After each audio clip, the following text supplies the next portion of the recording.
So reason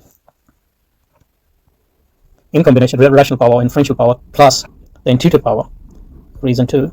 So you can't have live experience unless you have inferential power, organizational power, as well as you intuitively, implicitly or explicitly know the basic rules of rationality. So, and life experience then you can learn from experience. It contextualizes. Obviously, it also needs sense experience. It contextualizes these rational powers and give them data to work on, and through that data, you actually learn,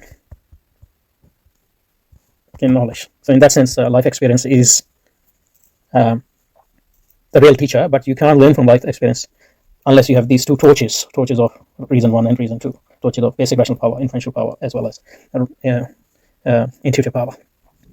Okay, and the fourth one is the end, or what in Arabic we call al-ghaya, the end, the destination.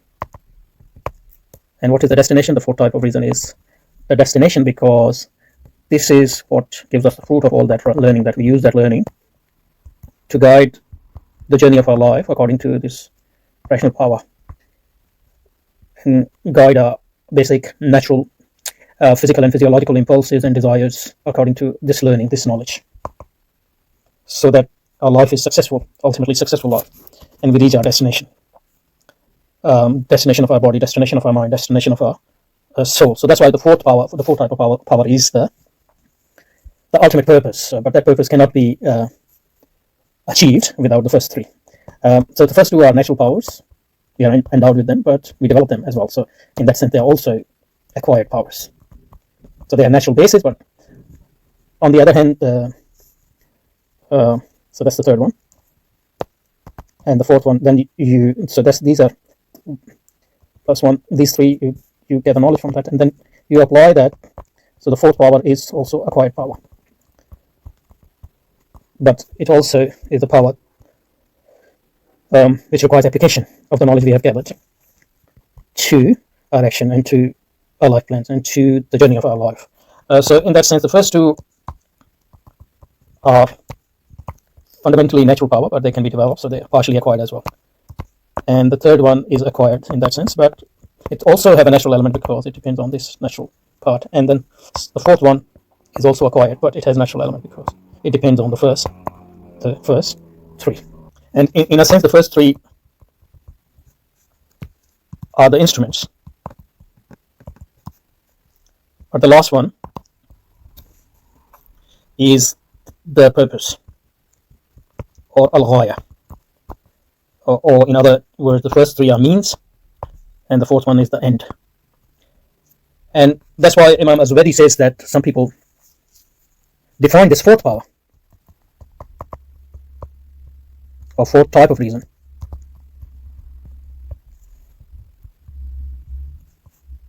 this practical reason we looked at in the last two sessions. This fourth type of reason is defined as nurun ruhaniyun, a spiritual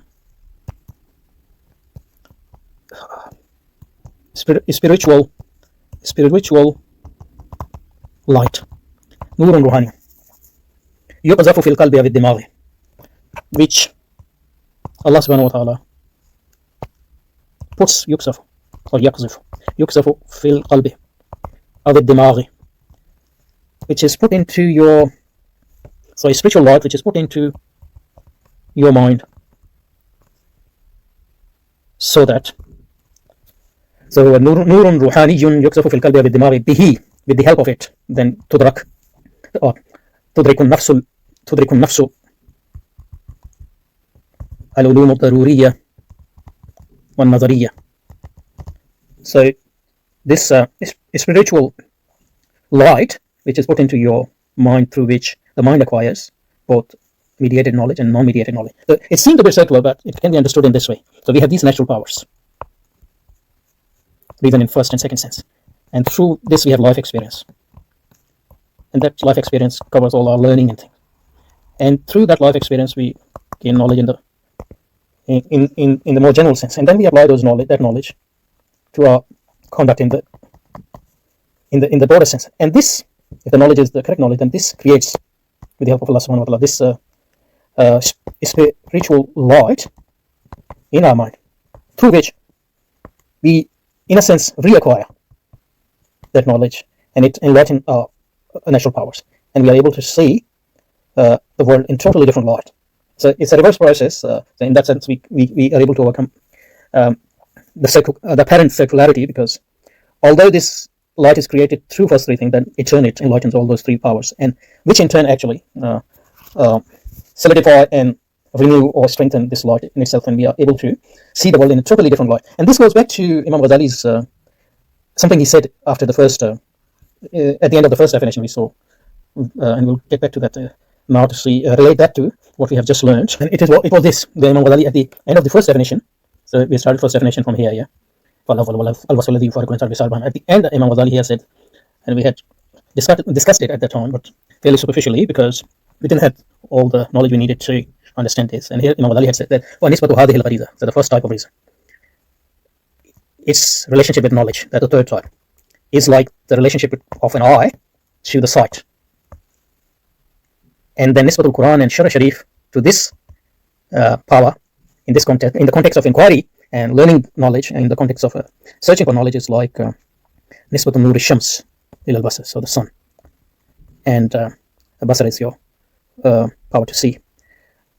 Now this can, what we just saw in the revised fourth definition of the fourth type of reason, that we can understand that fourth type of reason as a spiritual light through which is put into our heart, through which we can actually acquire the whole structure of knowledge, inferential as well as intuitive knowledge, and whatever is called by life experience as well. And we try to understand how, there is a circular relationship between the first three type and the fourth type, and we can sort of deepen this understanding by going back to what Imam Ghazali had said here about فنسبة هذه الغريزة إلى العلوم كنسبة العين إلى الرؤية، ونسبة القرآن والشرع إلى هذه الغريزة في ساق انكشاف العلوم لها كنسبة نور الشمس إلى البصر، فهكذا ينبغي أن تفهم هذه الغريزة. And here he is talking about the first type.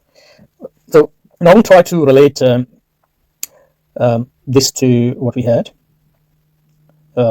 just covered in the fourth type. So if we relate what we learned here in this new definition of reason, that fourth type of reason can be redefined according to Al-Ghazalian as a spiritual light through which is put into our heart or mind, and in the light of which we see